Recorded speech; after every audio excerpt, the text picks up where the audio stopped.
Maharashtra 7 TV में आप सभी का स्वागत है। आइए बढ़ते हैं आज की खबर की ओर। बहुत सारे लोग ये सवाल कर रहे हैं कि इम्तियाज जलील मुंबई से क्यों लड़ना चाहते हैं करके।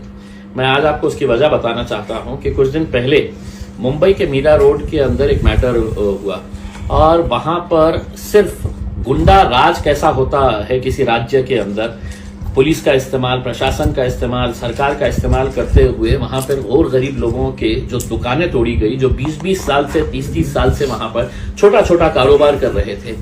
एक बुजुर्ग आदमी का वीडियो मैंने देखा था जो रोते हुए कह रहा था कि मेरी रोजी रोटी है तो इसी के ऊपर थी और मैं 30 साल से यहाँ पे एक छोटा सा गैरेज चला रहा था और उसी की आंखों के सामने उसकी वो रोजी रोटी का जरिया है तो बुलडोजर के जरिए तोड़ा गया।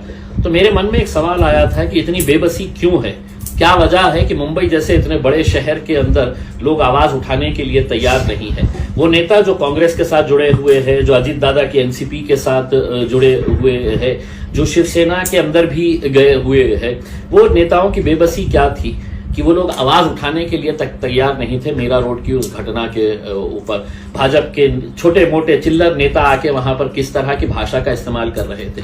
तो मेरे मन में यह सवाल आया था कि आखिर वहां पर इतनी बड़ी तादाद के अंदर आपकी कौम अगर रहती है, इतने सारे लोग वहां पर हक, इंसाफ, सच्चाई और लड़ाई की बात करते हैं, तो वो खामोश क्यों थे करके उसमें तब समझ में आया है कि जो मुसलमान एमएलएस थे वो उद्धव ठाकरे के साथ जुड़े हुए हैं तो उसको नाराज नहीं कर सकते हैं।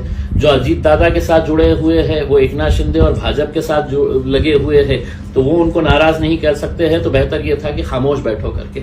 और वहां पर वो बेबसी देखने के बाद मुझे ऐसा लगा कि नहीं, मुंबई में जाना चाहिए और मुंबई के अंदर इन जितने भी मजलूम है, जितने भी परेशान लोग हैं, उनके लिए एक ताकत बनकर खड़े रहना है करके। इसका मतलब ये नहीं है कि मैंने फैसला लिया है, मैंने असद साहब को ये प्रस्ताव दिया हूं कि साहब क्यों नहीं हम वहां पे अपनी किस्मत आजमा सकते हैं उसमें। क्योंकि जब हम औरंगाबाद में खड़े हुए थे तो औरंगाबाद में भी 2019 के अंदर कई सारे दिग्गज लोग थे। अरे कहां से आता, जीतता क्या, नहीं जीतता, कौन देता वोट, ऐसा यही भाषा करते थे उसके। लेकिन अल्हम्दुलिल्लाह जीत के आए थे। आगे भी अगर हमारी किस्मत में रहेगा तो बिल्कुल वहां से भी किस्मत आजमाई जा सकती है।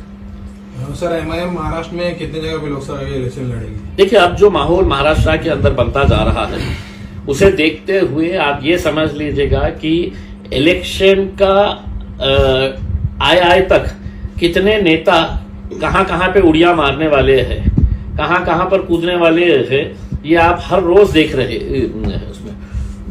तो अब कई कॉन्स्टिट्यूएंसीज ऐसी हमारी नजरों के सामने आ रही है कि जहां पर हमको ऐसा लगता है कि अरे ये तो समीकरण पूरा बदल गया है, हम वहां पर जा सकते हैं करके। तो ऐसी कुछ कॉन्स्टिट्यूएंसीज के ऊपर मेहनत चालू है, सर्वे चालू है और इंशाल्लाह लड़ेंगे।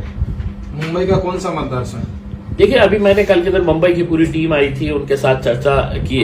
अब उनके अंदर ये आपस में खींचमतानी चल रही है कि नहीं साहब ये कॉन्स्टिट्यूएंसी से लड़ना, कोई कहता कि नहीं साहब मेरी कॉन्स्टिट्यूएंसी से लड़ना चाहिए करके उसमें।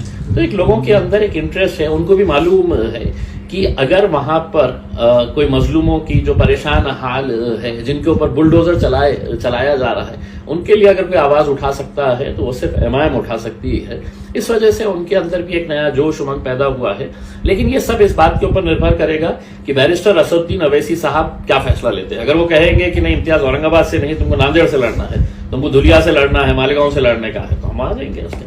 अगर उन्होंने कहा कि नहीं औरंगाबाद ही तुम्हारी जमीन है, यहीं से लड़ना है, तो औरंगाबाद से लड़ेंगे। बीजेपी की तरफ से 35 साल से सेक्युलर नेता पार्टी छोड़ के जा रहे हैं, क्या कहेंगे आप इसके ऊपर? देखिए, ये एक फैक्ट है कि बीजेपी अपने आप को पार्टी विद डिफरेंस कहती थी, लेकिन बीजेपी के जैसी घटिया राजनीति मेरे हिसाब से हिंदुस्तान में पिछले 75 सालों के अंदर किसी ने नहीं किया है। कि साम दाम दंड हर चीज का इस्तेमाल करके हमको सत्ता में कैसा आने का है दोबारा, ये सब हथकंडे इसके लिए अपनाए जा रहे हैं। और जितने लीडर्स उनके साथ ज्वाइन हुए हैं, जितने लीडर्स, वो पूरे के पूरे कहीं ना कहीं भ्रष्टाचार के अंदर लिप्त है। और मैं खुद नरेंद्र मोदी साहब को समझता था कि ये बहुत दूध का धुले है करके, लेकिन उनका भाषण जब मुझे याद आता है अजीत दादा को लेने से पहले, तो मुझे तो मालूम था कि अजीत दादा है तो सिंचन घोटाले के अंदर।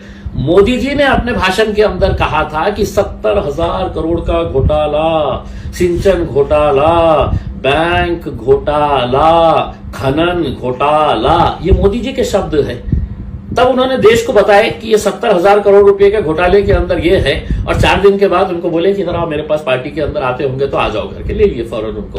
तो ये इतने दूध के धुले हुए वजीर आजम अगर है और वो अगर हमारे को ज्ञान दे रहे हैं और देश को साफ सुथरा और बिल्कुल भ्रष्टाचार मुक्त अगर बनाना चाह रहे हैं, तो पहले अपने गिरेबान के अंदर झांक के देखिएगा। आपका वो भाषण जो है, देवेंद्र फडणवीस का भाषण याद है? अजीत दादा हमको ये मिलेंगे, जैसे ही अजीत दादा हमको मिलेंगे, हाँ तो हम चक्की पीसिंग चक्की पीसिंग चक्की पीसिंग, इनका देवेंद्र फडणवीस का भाषण। तो ये सिर्फ जनता को बेवकूफ बना रहे हैं। इलेक्शन में इनको समझ में आ जाएगा कि इनका हशर क्या होने वाला है। चंद्रकांत खैरे ने आपके ऊपर भ्रष्टाचार के आरोप लगाए। बस बहुत अच्छे, मेरे बहुत अच्छे परम मित्र है, बहुत अच्छे इंसान है वो। मैं उनको चाहूंगा कि मेरे साथ में बैठे हो, हम दोनों साथ में बैठे, कुछ मीडिया वालों को बुलाएंगे और सामने सामने बात हो जाएगी, किसने क्या किया है, किसने क्या नहीं किया है करके। भाषणों के अंदर तो मैं तो खैरे साहब से भी अच्छा भाषण दे सकता हूँ, जबान मेरे मुंह में है तो उनसे अच्छी जबान है उसमें। लेकिन ये है कि अगर सच्चाई के ऊपर बात करने का है तो खैरे साहब, जगह आपकी, समय आपका, दिन आपका, बैठे एक दिन आ जाए, साथ में बैठे, उसके अंदर एक साइड में आप बैठ जाए और दूसरे साइड में वो केंद्र के जो मंत्री है जिन्होंने कहा कि इम्तियाज जलील ने क्या किया है करके। तो भगवत कराड़ साहब, आप और आपके साथ भारतीय जनता पार्टी के दोनों मंत्रियों को बिठा दीजिएगा साथ के अंदर, और हिसाब दूध का दूध पानी का पानी हो जाएगा उसके अंदर। कब बैठते हैं बता दीजिएगा मेरे को, आपकी जगह, आपका दिन और आपका समय। आप मुंबई से लड़ेंगे तो औरंगाबाद से कौन करेगा? बहुत सारे लोग रहते हैं, बहुत सारे, पार्टी किसी एक शख्स से नहीं चलती है उसमें, कोई ना कोई तो रहेगा।